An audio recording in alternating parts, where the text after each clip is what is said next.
How's it going, everyone? I recently bought the Lululemon Wunderpuff jacket and I figured it would be helpful to do a review. I've seen a lot of women's reviews out there, but not so much on the men's side, and even looking at the Lululemon website, I just didn't see a lot on there. There was like 4 or 5 reviews, so I figured it could be really helpful for me to just create a short, helpful video talking about the things I like about it, the things I don't, and ultimately if I think you should buy it. So with that said, let's get into it. So first I just want to talk about the design of the Wunderpuff.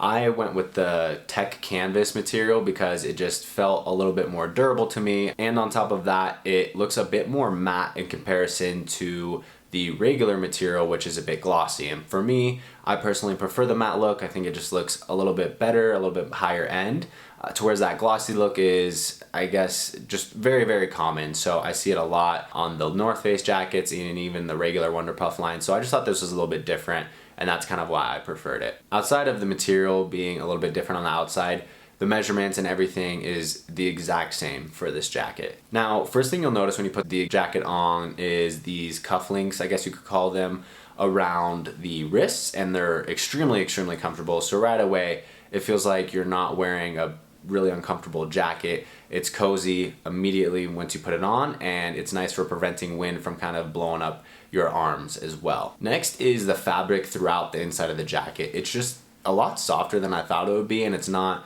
agitating. So even if I'm wearing a short sleeve under it, which I often do when I'm walking to work, it's still very comfortable. So that's another thing that I really love about this jacket. It's not an agitating or uncomfortable material that touches your skin. An underrated but worthwhile thing to definitely talk about on this jacket is the zipper. I have a lot of jackets from North Face to Burton and some other high quality jackets as well, and I can definitely say that this is my favorite zipper. It's just so easy to use, it's buttery, and what's really cool about it too is you can unzip it from the bottom if you want to let some airflow in, and I guess look a little bit stylish while doing it too. So I actually do this sometimes when I'm walking to work as well. And again, you'll never really have troubles with this zipper, and I really like it. Another thing I notice is when you zip it all the way up and it's covering your chin a bit, it doesn't scrape your chin or anything like that, so it's very comfortable and not agitating too. One concern I did see with some people commenting on the jackets was the quality of the buttons, and I didn't really understand this. I guess I could see where they're coming from, but I haven't really thought about it. I certainly would prefer a button over Velcro any day of the week. And so I really don't even use the buttons all that often, to be honest, because this little flap in the front that covers the zipper usually sits pretty flush, and I think it looks fine as is. So I hardly ever utilize the buttons, and if you're concerned with them being a little bit flimsy or not, I don't know. I don't think you really have to worry about it all that much. So for me, it was a non-factor. Now, one thing I do like in the design is there's like this band that sits on your neck kind of back area as well, and it just evenly distributes the weight of the jacket, and it's super comfortable. You can definitely feel it while you're wearing it. So that was one thing I really liked. It's the same material essentially as the one that is around your wrists in the arms or cufflinks or whatever. So I really like that. One kind of weird design that I noticed was that there's like this liner in the hoodie. I don't know, I don't really feel one type of way about it because I don't really use the hoodie all that often, but I guess I could see it being nice because it just is a better way to secure the hood to your head rather than you putting on the hood and there just being like a bunch of extra space in there. So I don't know, I kind of like it. I personally don't feel one way or another about it, but it is definitely different than any other puffer that I've seen on the market. So just a call out for me there. Now, the pockets themselves are super great. There's one on the inside and 2 on the outside as well. And then there's also like these mesh pockets that you can use on the inside for other things too.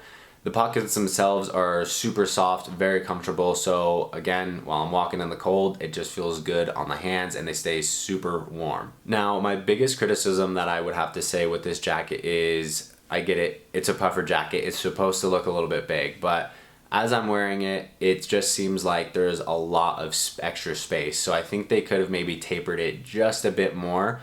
I wear a large personally. I wear a large for all of my tops, all of my jackets across the board, and I think a medium would have been way too tight in the chest. So I think there's just a lot of extra space in that stomach area. You could be the judge for yourself. I'll kind of show that here. It's definitely not a make or break for me. It's just something I noticed, and again, I know it's a puffer jacket. I totally get it. It's just I'm being nitpicky here because it is such a high quality jacket. I also love how subtle the branding is on this jacket. So it's not over the top, but it's definitely different than a lot of the other options on the market. When I was looking to buy a puffer, I was looking at the Nuptse North Face jacket, which is extremely popular right now, and I didn't love how short the jacket was. It was almost like at the belt line, to whereas this jacket is much longer in length. It's even a bit tapered in the back and has a little bit of extra length there. So I think overall, like, the design and everything about this jacket is amazing. I really don't have that many gripes with it. So would I recommend it? 100%, absolutely. You're gonna get tons of compliments on this jacket, and at the end of the day, you're not gonna regret the purchase. It runs for about $350 before tax for the Tech Canvas one, and I believe the regular Wunderpuff is about $299. So depending on which one you like and which colors too, that was a big option. I liked this because it came in navy. However, the regular material didn't have the navy color, and that was actually a big driving factor for me wanting to get the Tech Canvas material as well. So with that said, if you like the video, go ahead and give it a thumbs up, and also subscribe if you want to follow along for more Lululemon stuff and reviews and things like that. I would greatly appreciate it. If you have any questions, throw a comment below and I will try to get to it. And again, thank you for watching, and we'll catch you on the next video.